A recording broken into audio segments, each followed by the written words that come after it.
Hello, everyone, and welcome. My name is Kerry Rosado. I'm the host of the podcast, the Dyvergent Change Makers. Today, our guest is Dr. Vaneeta Aggarwal. She is an entrepreneur, higher education and M&A advisor, an author as well, also a magazine publisher and podcast host with a PhD in semiconductors. Welcome, Dr. Aggarwal. Thank you, Kerry. It's my honor and pleasure to be invited by you and to share my views with your audience. Thanks so much for inviting me. Can you share a little bit more about your background and how you got involved into your line of work? Oh, I'll just check. Am I audible? Yes, I can hear you. Are you able to share with us a little bit more about your background and how you got involved in your current line of work? Yeah, sure, I will. I can't see Zoom screen right now. I'm able to see you. Yeah, now I can see. So many screens popped up actually. Thanks once again, Kerry, for inviting me. I would like to introduce myself. I am basically an educator turned into entrepreneur now for last 6 years. I started my career as a professor in physics and electronics in the largest central university of India, which is Delhi University, present in capital of India, New Delhi. And I taught there for about 2 decades, more than 2 decades. My specialization was semiconductors. And then I resigned from my job for some personal reasons.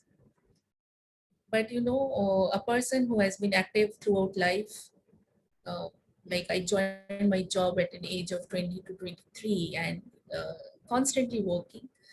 And in the meantime, I became a mom, I got married, 2 sons.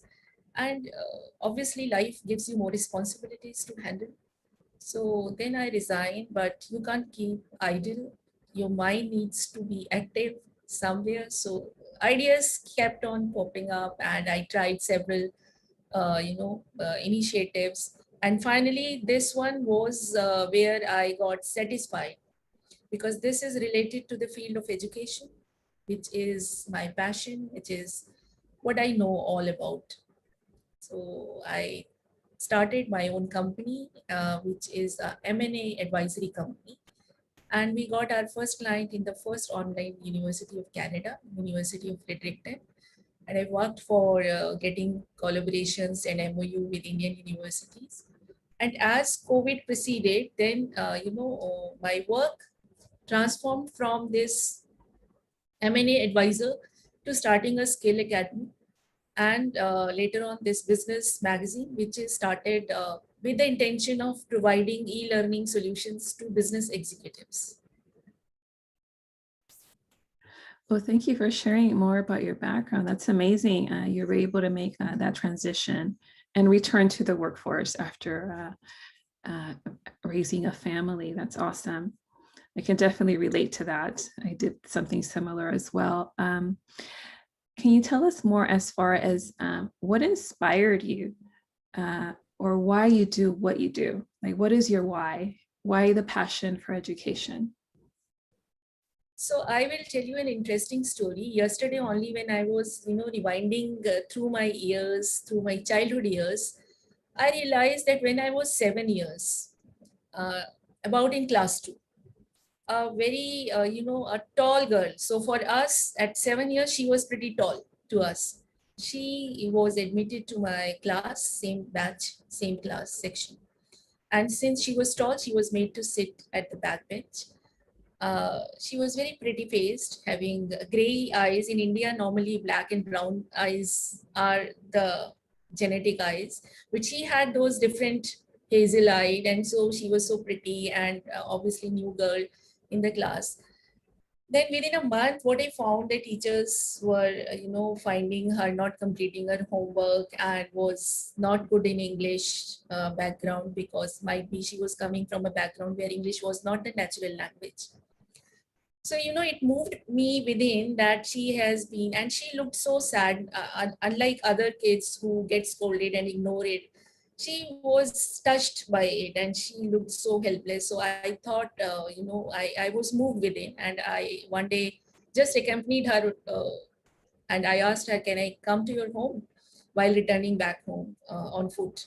She said, okay. She was very happy to bring me home.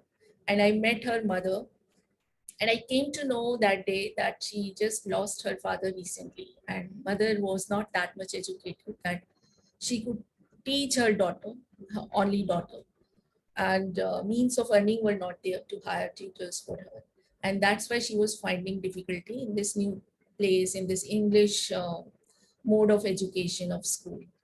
So I went back home pretty moved within, and I told my mother that I have to help this girl.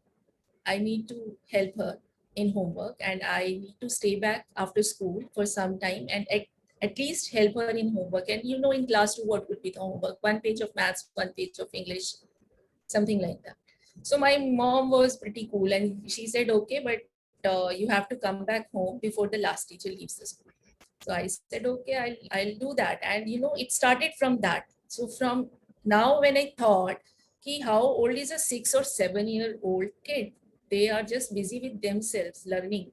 And I was here trying to help my peer, and 2, 3 more girls joined later on with that batch. And this passion, continued as I changed school. I found some girls there also, and started teaching maths them, helping with them in learning the concept of maths. So this was, I think, inborn, or this passion of teaching or helping through teaching.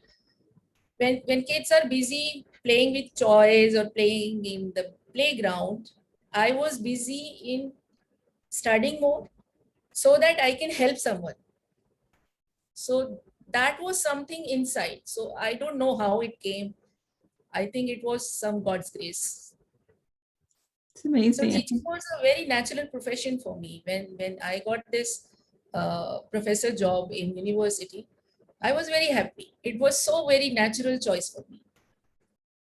that's an amazing story. I can definitely relate to that. I know at a young age, I also liked helping other peers and, mentoring people even into adulthood. And so definitely educating and coaching people is definitely a passion I also share with you. So that's amazing. Could you tell us a little bit more as far as in your experience in your career, what have been the best resources that have helped you along the way in your profession?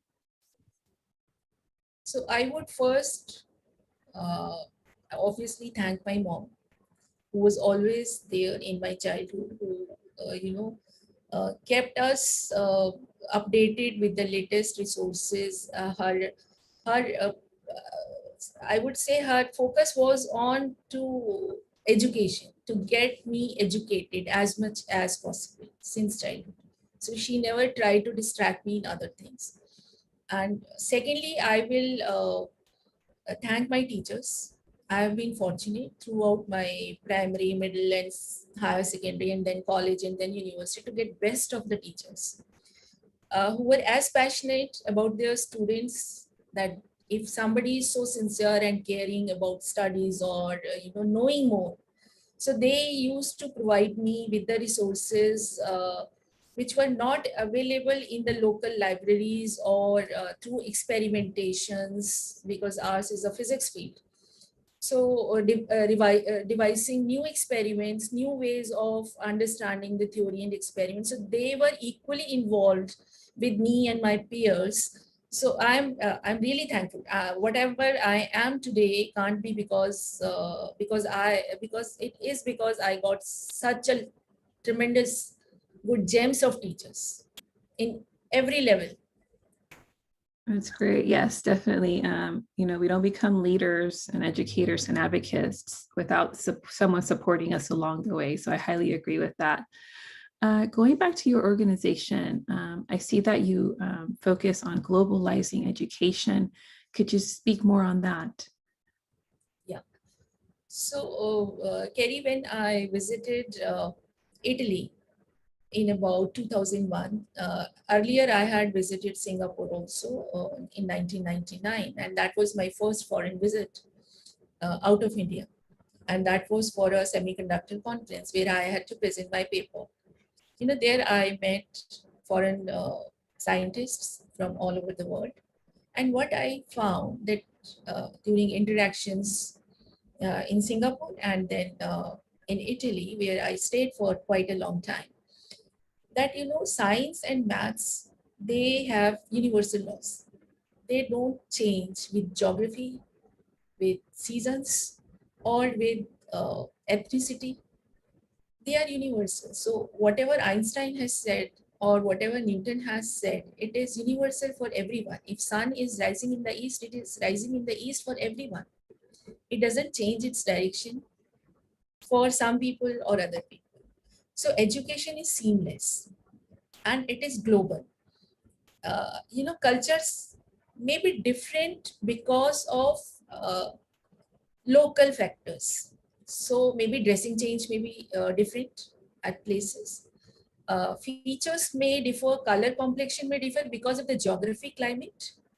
That's the only reason you will find if you move from America to Australia or from North Pole to South Pole, it is because the features and the complexion and the height and the human autonomy, it changes just because of geographic location. So at a particular location you will find a particular features, at a particular location you will find so globalization is everywhere. So and the problems of people apart from education, see the problem of unemployment, problem of distracted youth, problem of marital discord, problem of raising kids as a single parent, problems of a working woman, they are universal, they are global, they are everywhere same. Whatever problems a woman has to face in America, being a single parent or being a working woman with kids to look after, same problems I do face. And same problem would be faced by anybody else in the Eastern countries. So, it's just the superficial factors which are different. But basically, human is same. Everybody wants to be happy. Everybody wants to be known as a good person. Nobody wants to be known as a bad person.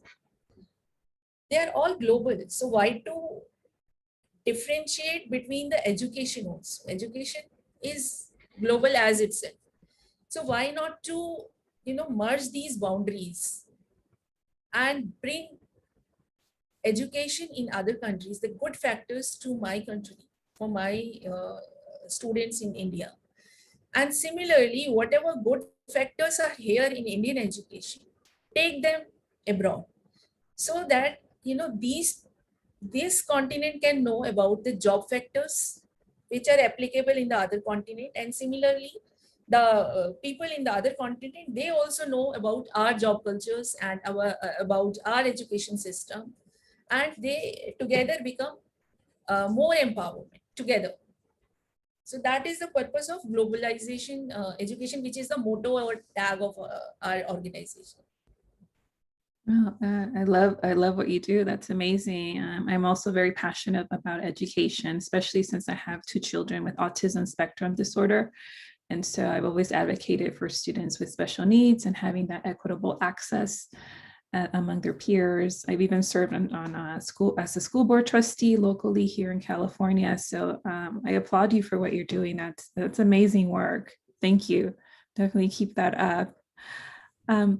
Could you tell us a little bit more about some of the challenges you're facing within your industry and how you've been able to overcome them? See, major challenges in the industry, if I say in higher education, I'd say, because that is the industry even now I'm related to. Major is the hiccups to accept the changes. Individually, everybody is working great, but at organization level, to accept the changes, to revise the syllabus, for example, to discard the obsolete parts which are no more useful in experimentations or in theory part, and bring in, so technology is changing in so fast, new laws are there, new information is there, and to make education more employable. So that is the need. uh, that is a challenge also. Otherwise, small challenges keep on coming and you keep on moving and forget about them, because as soon as there is a new challenge, you forget about the past challenge. And obviously, as a working woman in higher education, it's not that flexible. So I would suggest that, a woman, a working woman with, or more specifically, I would say a working mom all over the world should be given flexibility to work from home. After all, these 1.5 years of COVID has told us that some part of education can be given online, if not all. So whenever there is an emergency for kids, after all, she is looking after your next generation. And that next generation will define the nations, the relation between the nations, the peace of this world. If they are not taken care of today, if they are not given proper care today, proper atmosphere, proper love and care, then how will you ensure that the future world will be in safer hands? Because when a child is in a daycare center, howsoever good, or with a nanny, the love and care which a mother can give, the trust that a mother can ensure cannot be ensured at any other place. And I have heard about so many things. I don't want to be negative here. uh, I have been very careful. My children have been in daycare centers, but I have been like super, super suspicious. And I used to come back in between just to check what is happening. Sometimes just to check, yes, they are taken care of. There is no wrong activity going around, because that affects the mind. And once the mind is spoiled, you cannot change it. You cannot reverse it. So that kind of flexibility should be given in priority to a working woman, working mom, that she can work from home. She can work from home for a limited time of period, fine. Whenever there is an emergency, for example, exam of kids are there, or the child is not well, or the child is disturbed. So the amount of those working hours from home should be more for a working mother. I definitely agree with that. As a working mother, definitely. I've always purposely looked for positions that gave me that flexibility to either work from home or just having a flex schedule, because it is necessary. You have to pick up your children from school. But yeah, it's definitely necessary, something employers and educators at a higher level should really take into account to be more accommodating of these things, and take it a step further, provide that flexibility also to the men as well. That way they can share the load of raising the children as well. So thank you for highlighting that. That is very important. And also highlighting the fact that women, mothers are preparing the next generation. And that's the legacy. Yes. Yes. Thank you.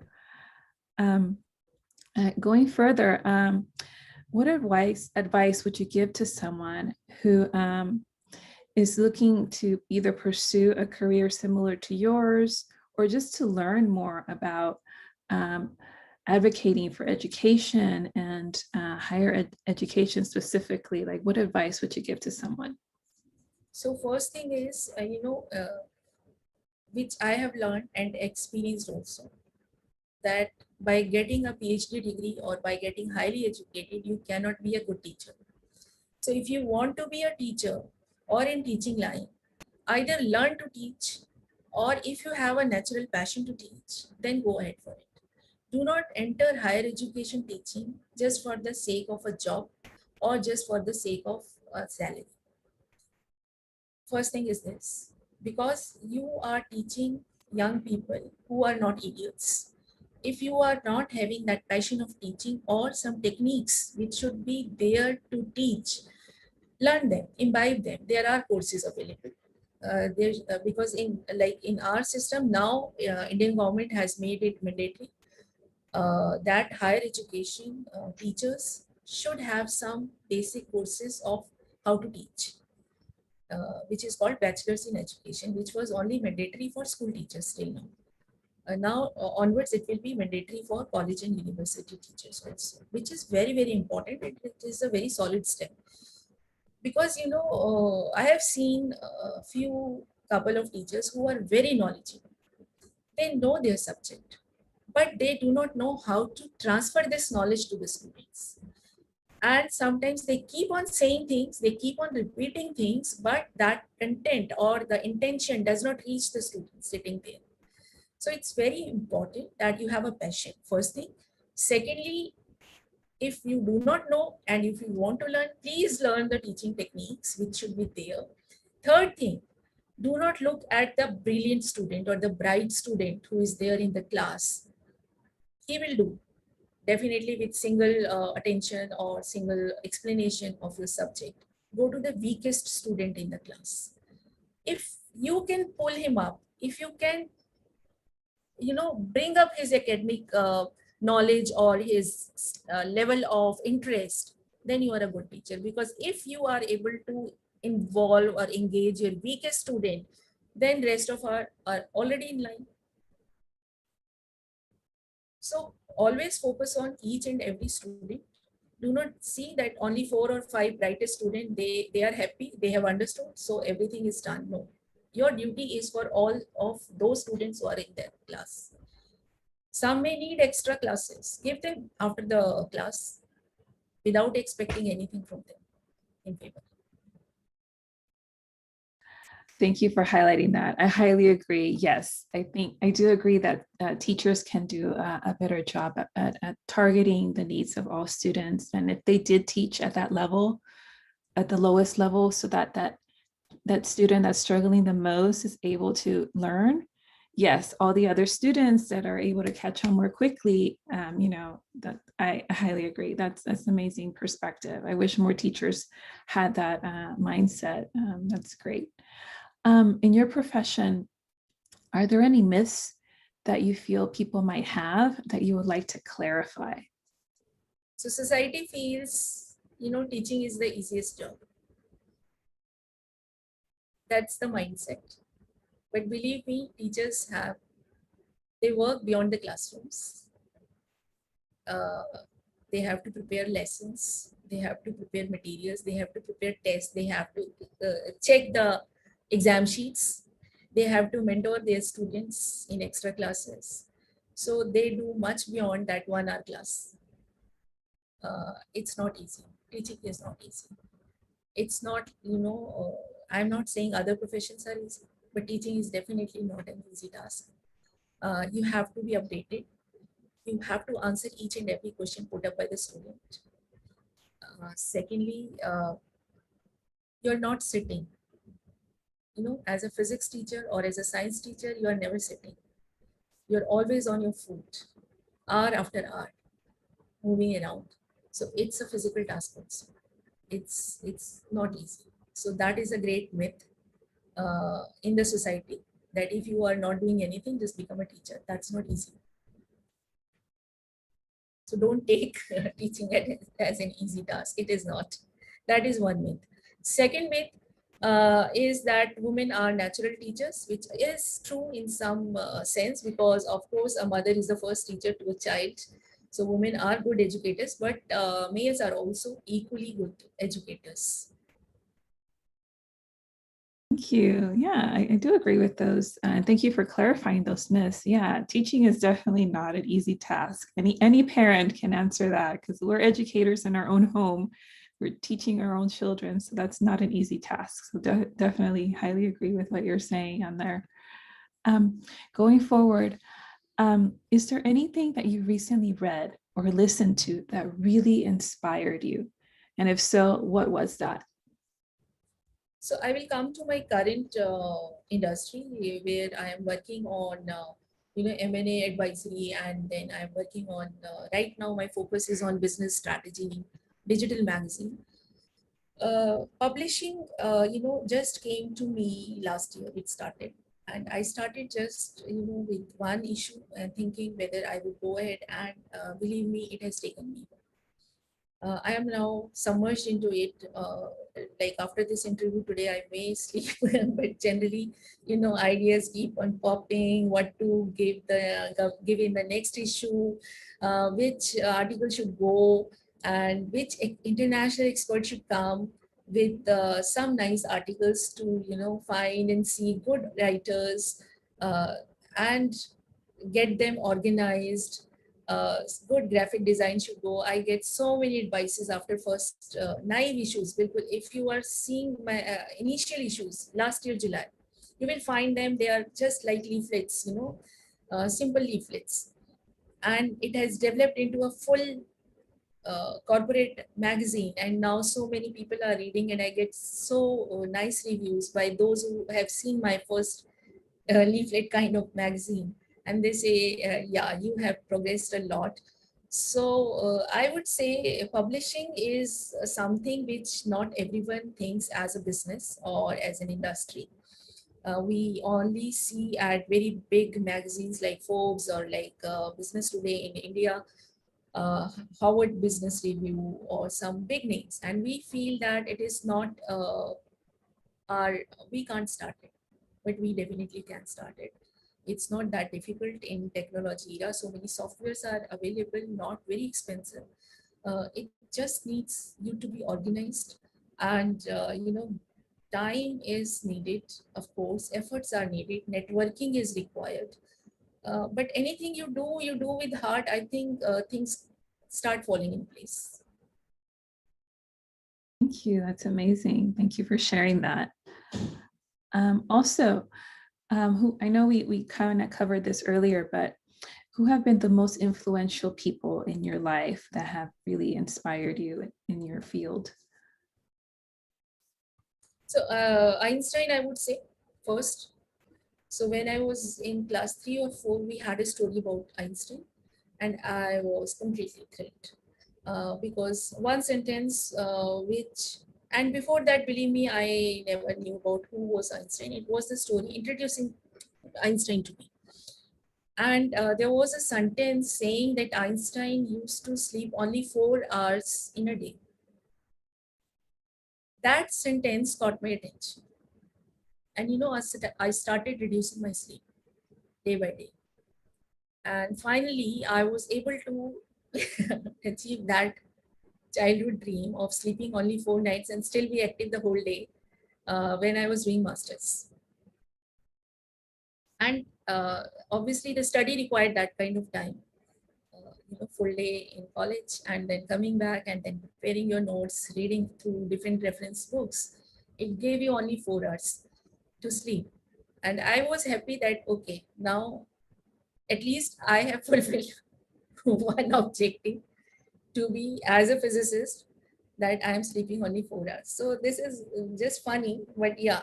So Einstein is a great influence. I'm moved by his group theory and theory of relativity. Very very deep, very very interesting, and yes, it is somewhere I believe on the boundary of metaphysics and physics, and I believe as the things are improving in quantum dynamics and quantum teleportation, no wonder that some years later they will say that telepathy is actually a form of science. It's not fiction. So Einstein is a great influence in my life, Well, thank you and for my sharing. mother. And my mother. Yeah, yeah, I can definitely relate to that. I definitely admire Einstein and everything he accomplished, and I too definitely feel inspired by my own mother. So that's great. Um, are there any last words you'd like to share, or advice regarding education as a whole that you'd like to share with the audience, and also how they can stay in touch with you to learn more about what you're doing and your work? Yeah. So my advice to my audience, your audience, sorry, would be whatever you do with heart, put in whole of your heart, put in full of your efficiency, and things start moving, things become successful. And if something is not working, move on to another. Drift a little bit sideways. drift a little bit sideways. But keep on working on the first project. Don't leave it. It does take time sometimes. Success does not come overnight. You need to work on it. You need to network. You need to ask people. You need to talk to people to get more, dimensions. What is missing? What should be done? Uh, Sometimes, like I am doing this business and I know I have limited financial resources. I cannot put in $1 million in it. If I would have, maybe things would have come up, pop up in a much faster way. That's about it. But I do not have that $1 million to spend into this venture. So I'm going little slowly, but I'm putting in all my efforts into it. Whatever I do have, I do talk to people most of the time from the same industry or from other industry to get inputs. And people do like to help. It's not that people do not like to help. They do like to help.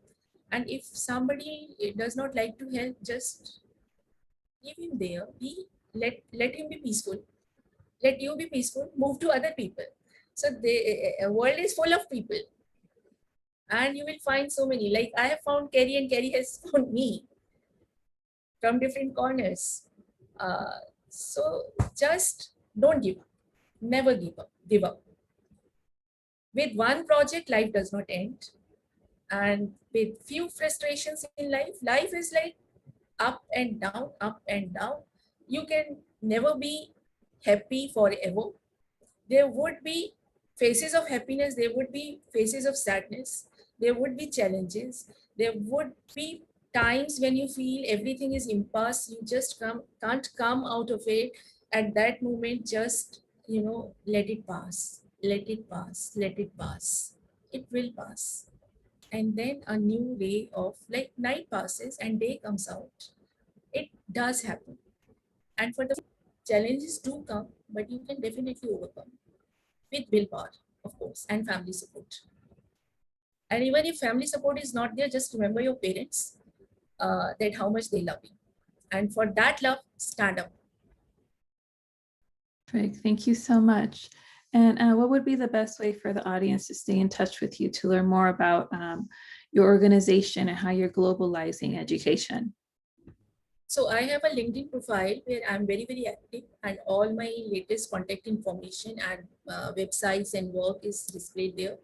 It is www.linkedin.com/in/Vaneeta, or just keep Vaneeta, VANEETA, and you will come across my LinkedIn profile.